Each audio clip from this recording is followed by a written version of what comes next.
এতক্ষণ সুরাঙ্গন সঙ্গীত মহাবিদ্যালয়ের পরিবেশিত সমবেত সঙ্গীত আপনারা প্রত্যক্ষ করলেন।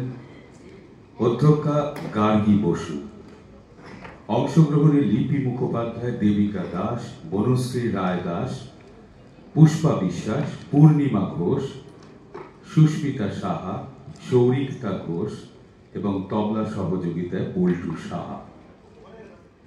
এবারে আমাদের অনুষ্ঠানে আজকে